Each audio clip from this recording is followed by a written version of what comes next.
turn it over to Connie. And again, this is Diane Sears with Go for the Greens. And Connie Charles, please take it away. Tell us about yourself and then let us see your presentation. Great. And let me just check in and make sure that you can see a PowerPoint slide now. Is that visible? Yes, it's beautiful. Perfect. All right, great. So as Diane said, my name is Connie Charles, and I also have to put a plug in for Diane because those two books would not have existed without her help.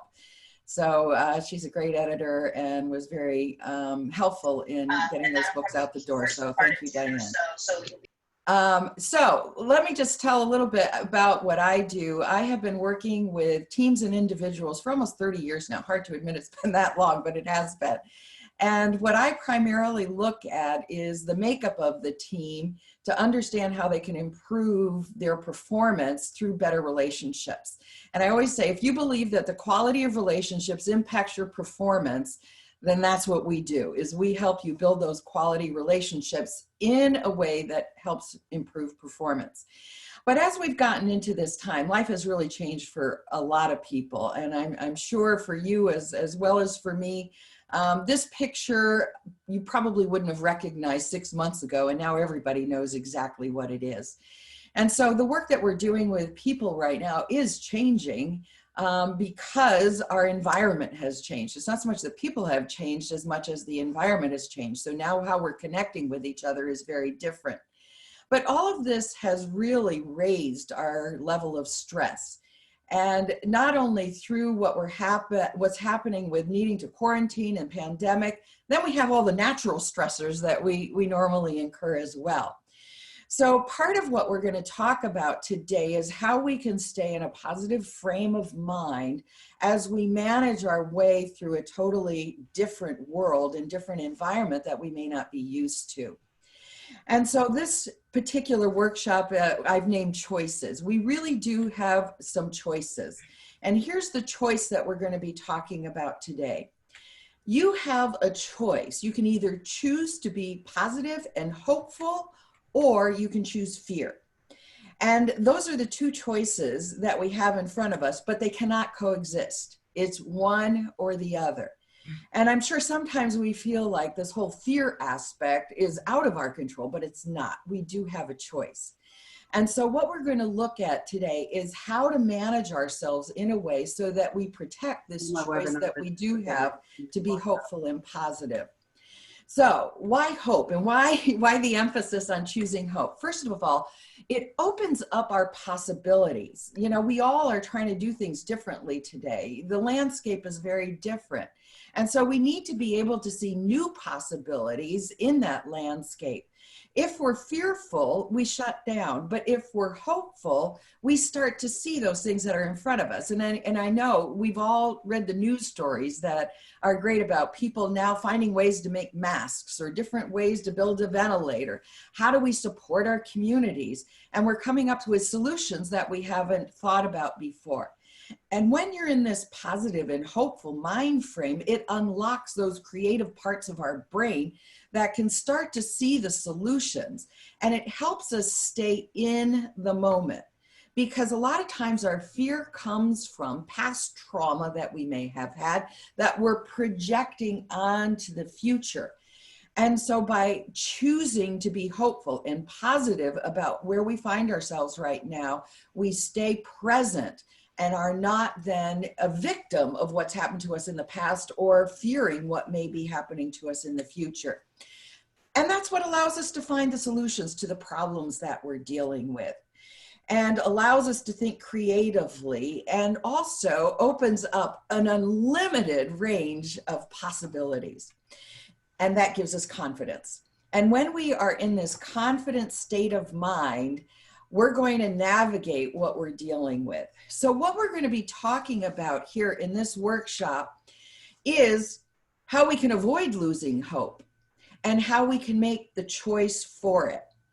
But what causes us to lose our inability to choose it comes from stress. So if you remember that slide I talked with, we've got stress of all this viral stuff going on right now. And then we have all of the natural things that go along with it, you know, whether it be financial or whether it be with children or work related. So it's all layered on top of each other.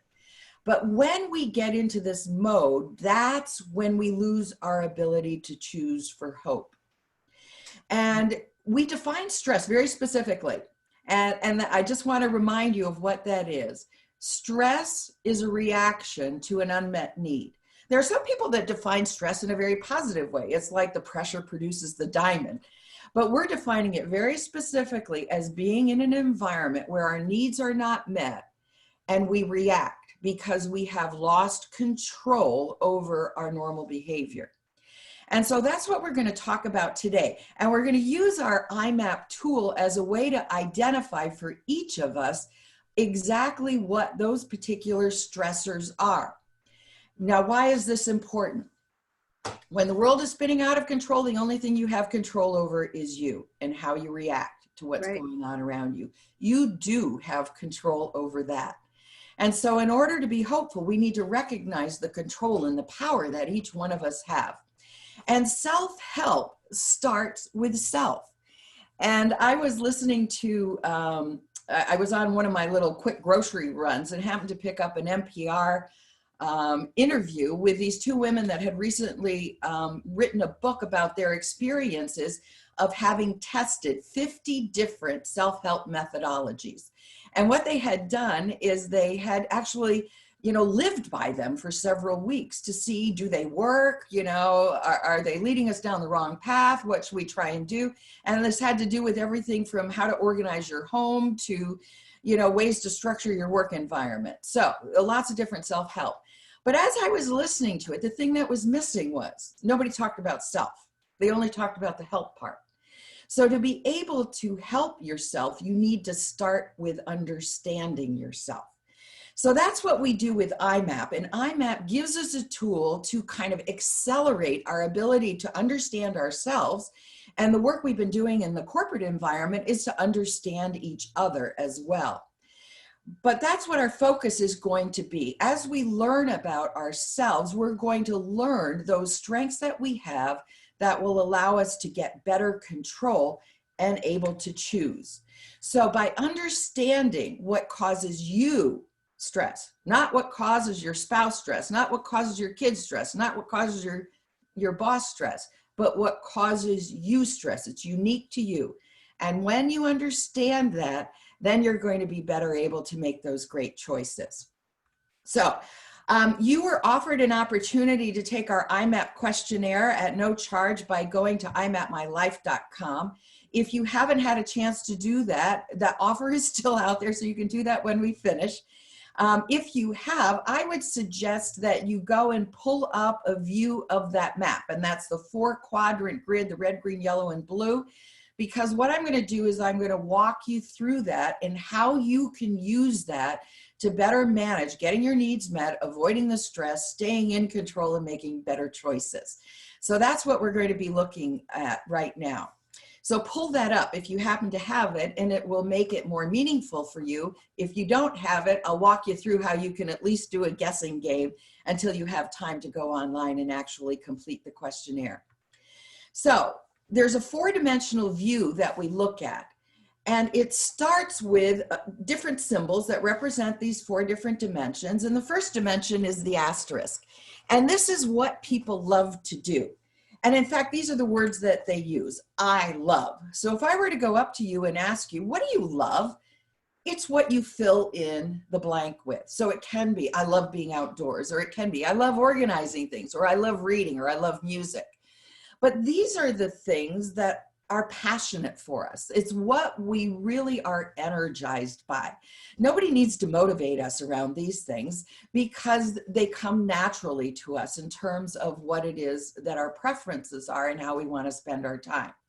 Now, one of the interesting things about this, 2 things. First of all, this is usually what attracts us to other people. It's the first level of motivation. So often our points of connection with other people are through a shared passion for something. The other point I want to make is we may be cut off from some of those passions right now. So even though this first layer of motivation looks at things that we love to do, they could be creating stress for us if we're not getting the chance to actually pursue them.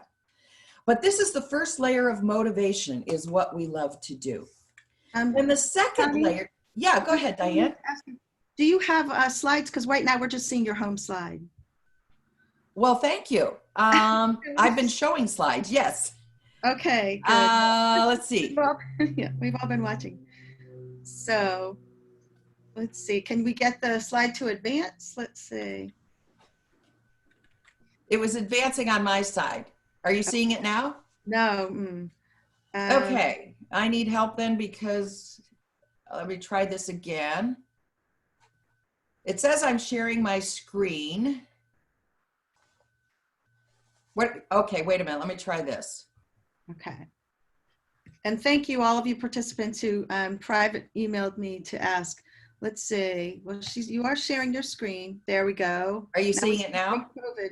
We see a COVID thing. Okay, good. You're seeing it now. Okay, got it. So we see stress. Okay. So just all right.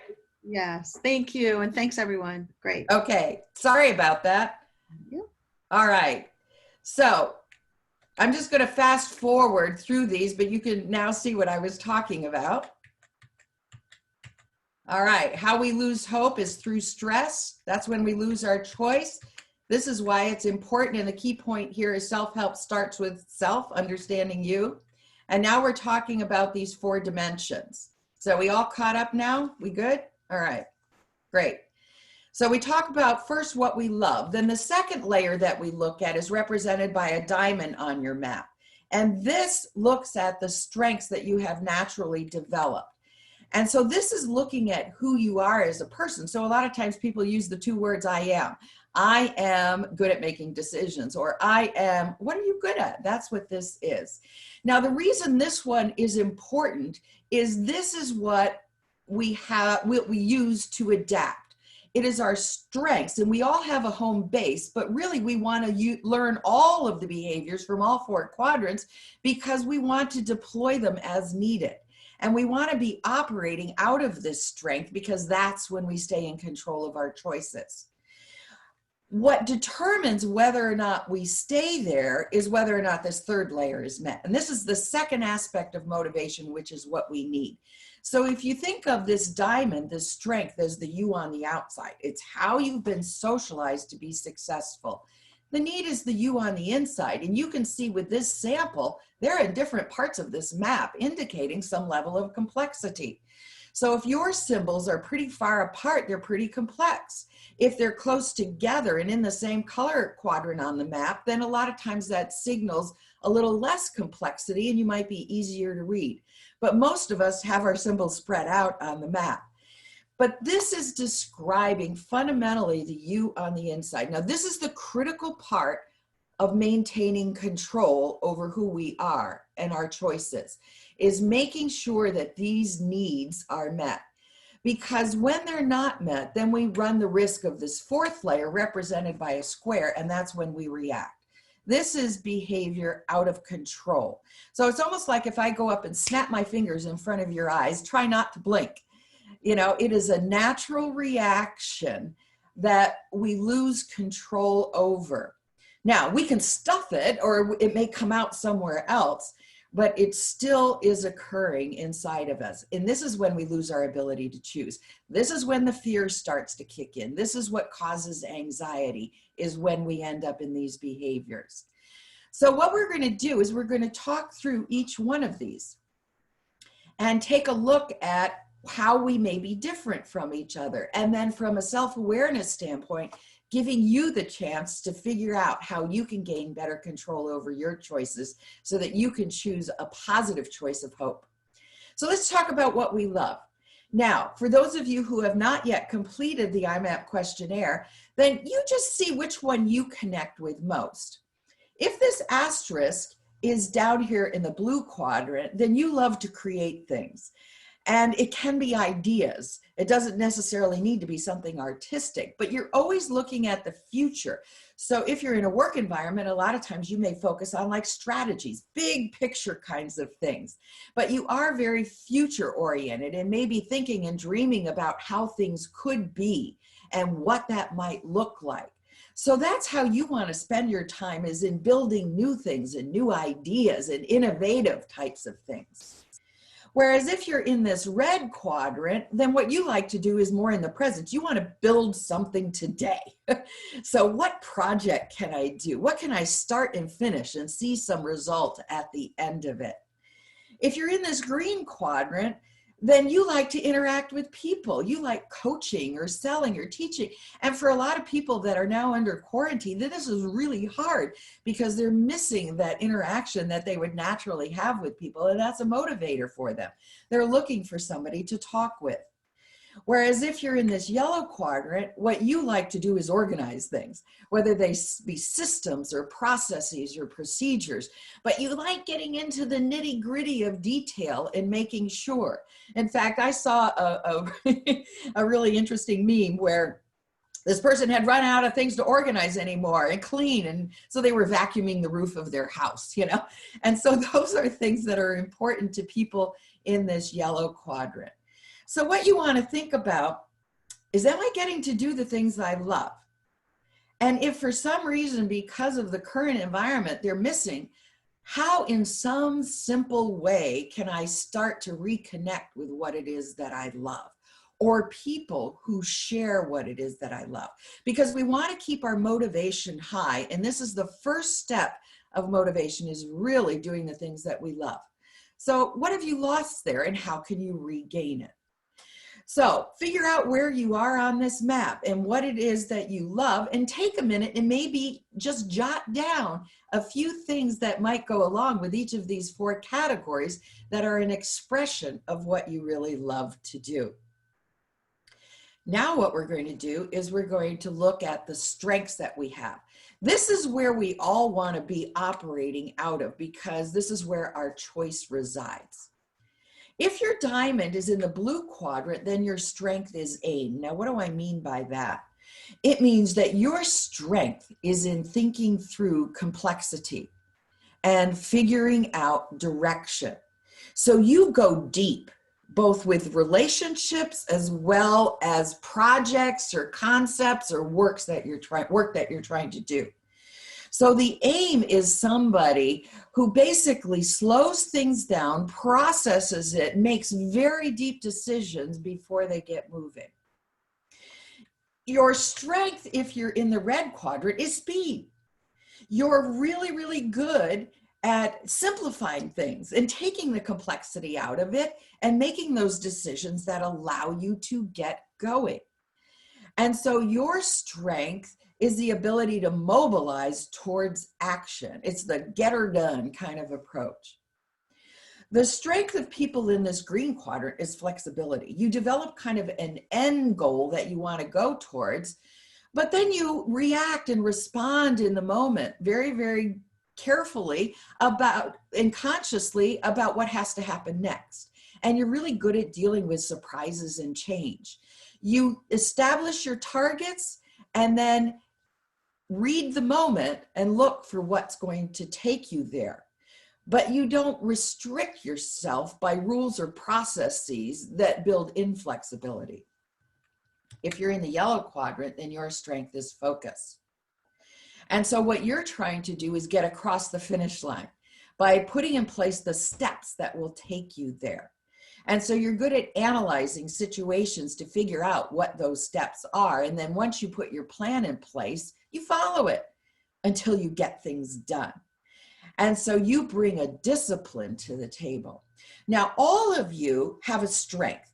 And if that diamond resides close to one of the other 4 quadrants on the map, then you probably have a hybrid of a couple of them. But when we are here, this is where we make great choices. Now, one thing about this is a lot of times people say, well, I don't want to be put in a box, or I don't want to be pigeonholed. Guess what? What we're trying to do is get you out of your box. And wherever you start, wherever this diamond is, that's your home base and that's your beginning point. But you need to learn to be able to do anything that's on the map where this diamond resides. The toughest one for you to do is diagonally opposite. So that's what you need to work on, because the solution to your situation and to the choices you need to make may come from the diagonally opposite characteristics. Now, you can do that. And this is the power to choose how you want to handle a situation so it gets you the desired outcome. To be able to make that choice, this is the important part, this next one, because this is what unlocks that power of choice, and it has to do with your needs. If you're in the blue quadrant, you need time, and you need an absence of pressure. You need to shut things down so that you don't feel like you're having to do things because somebody else wants you to do that. You need to stay in control of your time and how it's managed. If you're in the red quadrant, you need to see results. So the things that you're doing have to be producing something productive for you. You want to be able to touch it and measure it. If you're in the green quadrant, then you need a goal. You need to know where you're going or you feel lost. So all that flexibility feels a little bit chaotic if you don't know where you're going. And if you are in the yellow quadrant, then you need a plan. You need a script to follow that has those steps 1, 2, 3, 4. When all of our needs are met, that keeps us in control and we can make conscious choices about what the right thing is to do in that moment. When we're not in control, when these needs are not being met, it's out of control. So if you're in the blue quadrant, and that's where the square is, you become emotional. And it's really hard to get control over them. And so you start expressing this emotion in a way where it has an impact on other people. And it's hard for you to contain it. And whether it gets expressed outwardly or just goes inwardly, you're operating out of feeling. If you're in this red quadrant, you become insensitive to other people, especially those blues are becoming emotional. And so in your insensitivity, you just take over to try and push things to get them done instead of involving other people in a productive way. But your restlessness turns into insensitivity for others. If you're in the green quadrant, you become impulsive and you start randomly doing things, almost like a squirrel jumping from one thing to another with no predictability to it at all. And it confuses yourself as well as other people, that impulsive approach that you're taking. But your lack of goal, that's what you're in search of. Where am I going? If you're in the yellow quadrant, then you become inflexible. And you usually go back to things you've done in the past that have worked, even though they may not work again. But a rule is a rule is a rule. And small commitments become rules, and we hold people accountable for them, even when it's not necessary. So it's hard to be positive. It's hard to be hopeful if these are the behaviors that we're in. And if these behaviors start, we lose our power to choose, and then we cannot respond in an appropriate way that's going to be productive and actually hopeful in finding solutions for wherever we are at that point in time.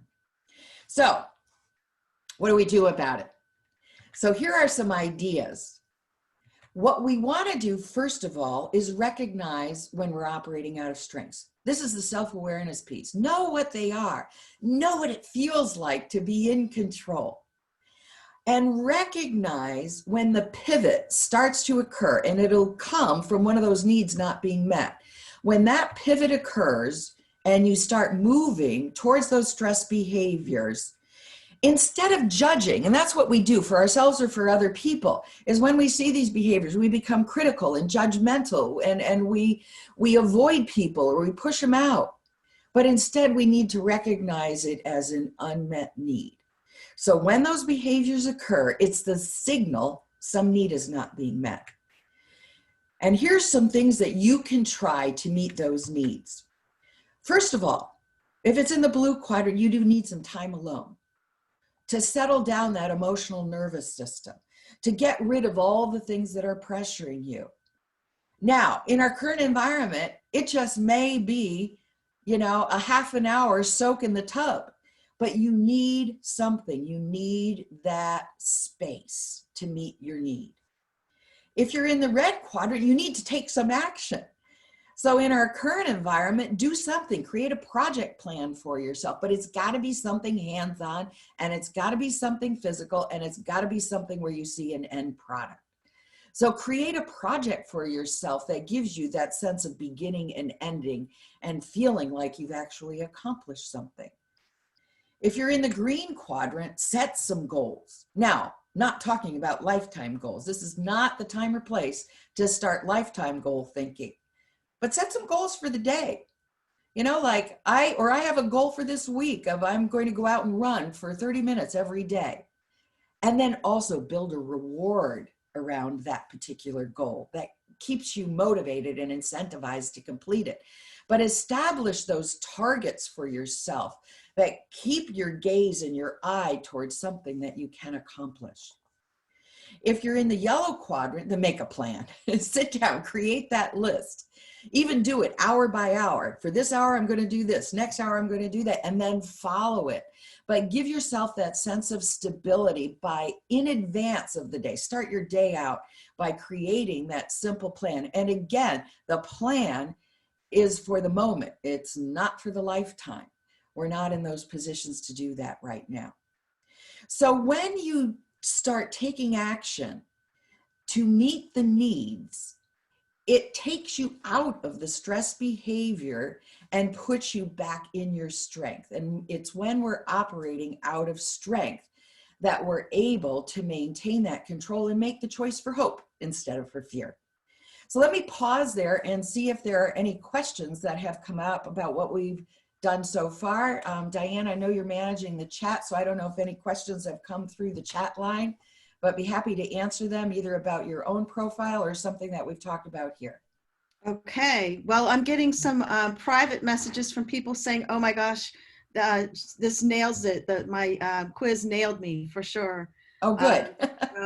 And I know, you know, I've taken the Berkman test and I've taken your tests, and I just know that they're so accurate. So my question is a little bit more on the background side of this can be used really anytime. This can be used for you with your family. So can you expand on that just for a second? Sure. And one of the things, and by the way, you know, this whole offer is open for friends and family as well. And we're trying to start conversations at home around this. So feel free to, you know, have your spouse, your neighbor, your kids. We recommend that you not use it for kids that are like under 10th grade, and use your judgment. It's written to the 5th and 6th grade level. So if you feel your child is capable of taking it, it will create an accurate description of where they are at this point in time. So feel free to do that. But what you also want to discipline yourself to do is, as you start seeing the stress behaviors in someone else, start reading it for what it is. It's a cry for help. It's a cry to have a need met. And as you learn to meet the needs of people, that will reduce your conflict with them because they're starting to get their needs met and they get back in control. And it takes practice, but it's not impossible. And this has given you a little bit of a formula for how to actually do that. But one of the things that we often do is we expect everybody to be reacting the same way we are. Well, guess what? We're all different. And we all have subtle and different things that we're going to react and respond to as well. So as you get out of your own skin, first of all, you want to accept the fact that differences are just different, period. That's a starting point. And if you can accept that, then you can get to the next step, which is the best way of doing things may not be your way. And as we embrace the differences in other people, then that can often help us come to solutions. Those solutions I talked about at the beginning that can really make a difference in what we're doing today and in this current environment. Thank you. And you know, it's funny, Cindy and I were having these conversations just recently, and I said, I just need time to brush my teeth. I don't have time to do anything. And I'm in the blue. I need some time alone once in a while. And I find that I've been spending a lot of time outside, you know, at the end of the day, just sitting and rocking I do have a rocker outside. And then Cindy said this morning to me, she said, I'm really stressed because I haven't met my goals. And I have these very distinct goals that I need to meet. So she's somewhere between green and red. So you can see that these are very, you know, we're just using ourselves as examples. So Yeah, and I think the whole thing is, though, and the way I'm connecting it with our choices and with hope is we cannot be hopeful. And it's really hard. And I know I struggle with it too. You know, every morning when you wake up, you know, you're confronted with news feeds or, you know, with kids who should be going out the door to school that are still there, with all these things that become overwhelming. And how do we manage that? How do we make sure we don't slip into anxiety? How do we make sure that we don't slip into depression? And it is controllable. And the control mechanism is through meeting the needs, avoiding the stress behaviors, and keeping us positioned to make those positive choices. Okay. Well, I'll keep watching for more questions. So, okay, great. Thank you. Well, just a few things to finish it up then. The path to hope, and let's just summarize. First of all, take time for self-care, but self-care is going to look different for each person. And hopefully you now see that, and through your iMap report, you can see that as well. Learn to recognize your stress reactions. And when you do, find new ways to meet those underlying needs. We're all learning to do things differently today and in new ways. So how can you find new ways to meet those underlying needs that you have? And that allows you to make hope your choice. Now, all of you had the opportunity to go to this site. There are two reports that you're going to get for this. The first is the map that we've just looked at. But then there's a second report that will be offered to you at no charge as well. And it's called Anxiety, Sources and Solutions. And what that does is it gets into a more detailed description of what's likely to happen under stress and then what you can do about it. So it's very personalized, and it also has some suggested tips that are more detailed. And I've been trying to give you a few tips as we've gone through it here today, but that report will be customized for you. And as you go through it, pick the ones that are most relevant, but try out those suggestions that are in that report. So between your map and the guide, that should help in terms of getting you to the point of being able to make great choices. So that's it for me, unless there are some more questions. We have a big question. I wish you all well, and please share the link with your family and your friends. There's a couple questions have come through, and okay.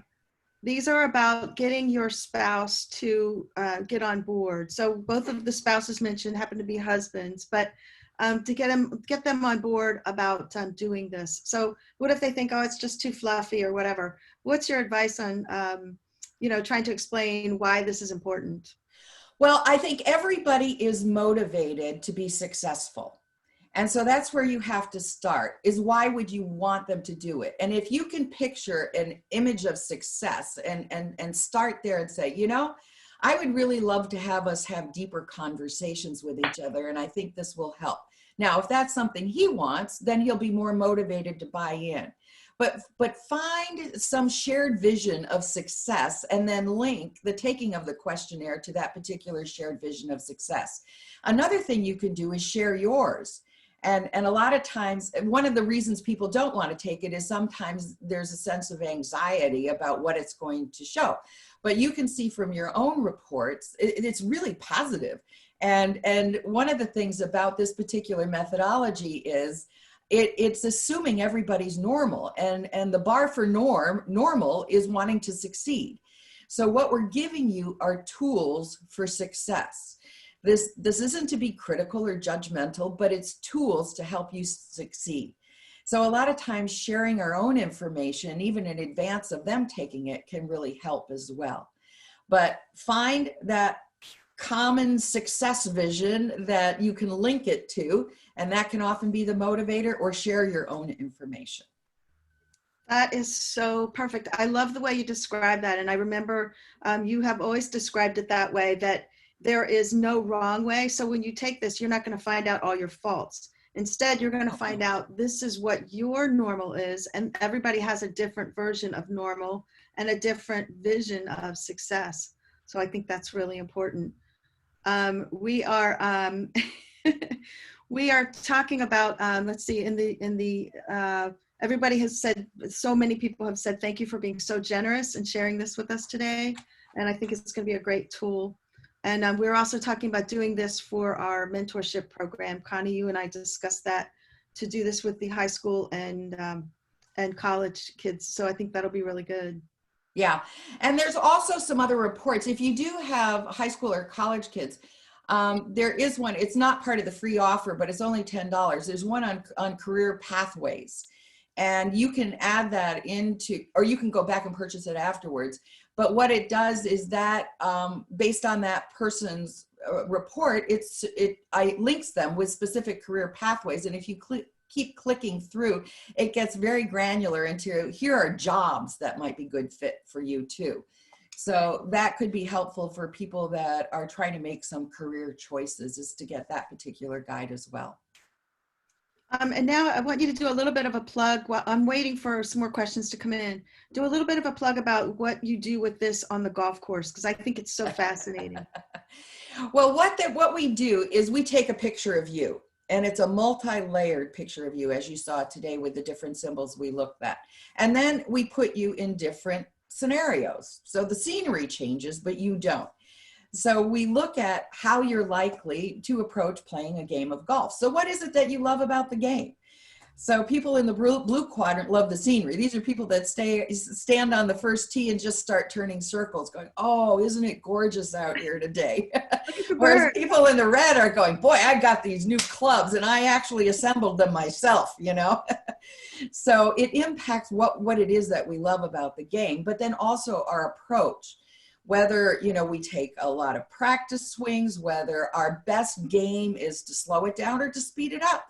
And we can define that as well. But then the key part is, what do we need to play our best round of golf? And what is it we need from the people that we're playing with? What do we need from somebody who's coaching us? What is it that's going to bring out our best when we play? So that's how we apply it to golf. And we've done we do actually a workshop out on the golf course called a team tee off, which allows, it allows people to simulate what you do in the work environment out on the golf course. And it's like playing a giant board game, and you don't even need to be a golfer to play, but it's just a lot of fun. And it illustrates what happens at work. And then we come back and say, how is this similar or different from what we experience in the work environment? And it just opens up a floodgate. So it's a lot of fun. That's how we use golf. I think it's so fun. You can tell if somebody's going to be a jerk on the golf course, then you know they're probably going to be a jerk to work with too. And but you can also see the different personalities, you know, and you can adjust when you're out golfing with a client or whatever, you can adjust yourself to know that, oh, that's that kind of person. Okay, good.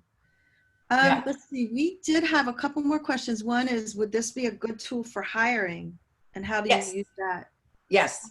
How would you? And in fact, so what you saw today was very high level, and it's kind of summarizing 62 unique data points that are underneath it. And when we look at it for hiring, we can create a data profile of the type of person that you're looking for. And then as people come through the interview process, in fact, I'm working on it right now with a client who are helping them hire their sales force. You know, you can tell instantly whether or not a person has not just the sales skills, but also to fit within your culture and what it is that you and your business are trying to sell. So you can apply that. We've helped hire very senior level people, CEOs of companies. But the other part about it is not just the hiring and getting the right fit, but then it's the onboarding process and tools for managers to ensure that they're brought on board in the right way and then managed in the right way to bring out their best. Because a lot of times what happens is we connect with people in an interview. We think they're going to be great. You know, they have the right experience, and then 6 months down the road, they're a dud. And we say, what happened?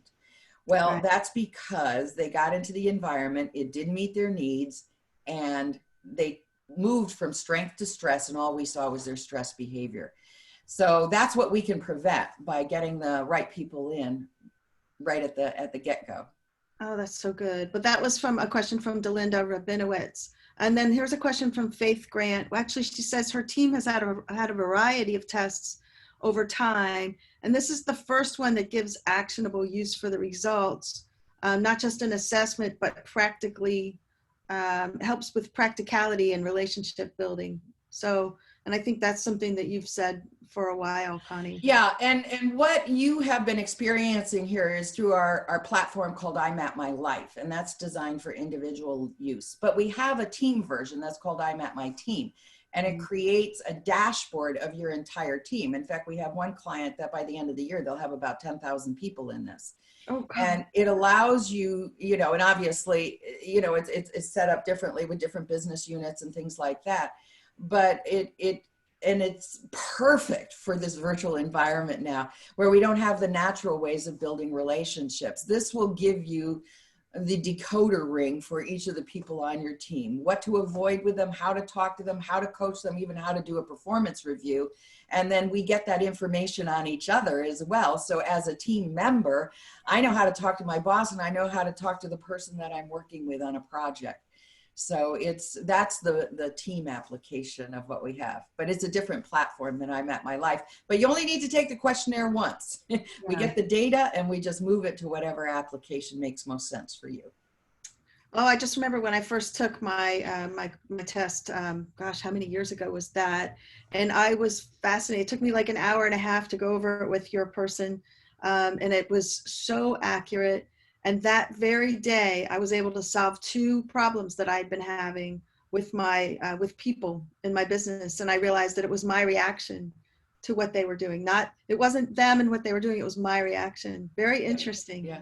And 2 very different situations, but yeah, I was able to actually take what I learned about myself and apply that. Pretty interesting. Yeah. Well, if the quality of relationships impacts the performance of your team, then iMap will ensure quality relationships. So that's it, and fast. We get there really fast. So you don't have to go through weeks long retreats and things like that to figure it out. Yeah. All right. Well, we take you there. We just want to thank you so much. My pleasure. Yes. Thanks for being here. Thank you for offering us the link. I'd like to invite Cindy back, and maybe we can, we'll leave this up on the screen so people can see it in case you haven't gotten it yet. Cindy, what would you like to say to close us out? Yeah, I have a couple questions, and I don't know if I'm still slow. You are, but your computer seems to be okay. Oh, okay. Haha. Because I'm in the green red because I like speed. Yeah.